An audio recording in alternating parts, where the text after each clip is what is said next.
Friends, இப்போ நம்ம quick biryani தான் பார்க்க போகிறோம். ஃபஸ்ட் பார்த்தது நம்ம பிரியாணி மசாலா, பட்டை, கிராம்பு, ஏலக்காய், லவங்கம் எல்லாம் போட்டு நம்ம எண்ணெயில் தாளிச்சிடணும். 2 டீஸ்பூன் எண்ணெய், 2 டீஸ்பூன் நெய். அப்புறம் வெங்காயம், தக்காளி, பச்சை மிளகா, பட்டாணி, காலிஃப்ளவர், கேரட், பீன்ஸ். என்கிட்ட எந்த காய்கறி தான் இருந்துச்சு நான் போட்டு பண்ணிட்டேன். நீங்கள் அதில் உருளைக்கிழங்கு ஆட் பண்ணிக்கலாம், பன்னீர் கூட நம்ம ஆட் பண்ணிக்கலாம். ஸோ ஒரு குட்டி மசாலா இப்போ நம்ம பண்ணிடலாம்.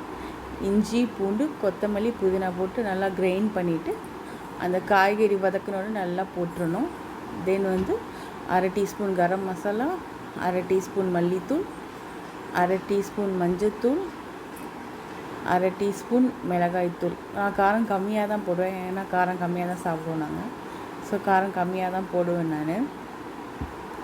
தென் 1.5 கப் பாஸ்மதி ரைஸ் எடுத்துருக்கேன் நான். 1 கப்புக்கு 1.5 கப் தண்ணி ஊற்றணும் பாஸ்மதி ரைஸ்னால. ஸோ நான் 2.25 தண்ணி ஊற்றிட்டு 2 விசில் வச்சு நம்ம உப்பு போட்டு க்ளோஸ் பண்ணிடலாம். இப்போ 2 விசில் தான் விடணும். 2 விசில் விட்டோன்னே எப்படி இருக்குதுன்னு ஓப்பன் பண்ணி பார்ப்போம். வெயிட் பண்ணலாம். 2 விசில் வந்துட்டு இப்போ பாருங்கள், பிரியாணி சூப்பராக இருக்குது. ஃபஸ்ட்டு நம்ம சைடை உடைக்கக்கூடாது, எடுத்தோடனே நடுவில் குத்தக்கூடாது. சைடில் பொறுமையாக எடுக்கணும். அடியிலேருந்து எடுத்து தான் நம்ம அதை கிண்டணும். அப்போ தான் ரைஸ் உடையாமல் வரும். So simple and quick biryani ready. உங்களுக்கு பிடிச்சிருந்தா கண்டிப்பாக ட்ரை பண்ணி பாருங்கள். தேங்க்யூ. பாய்.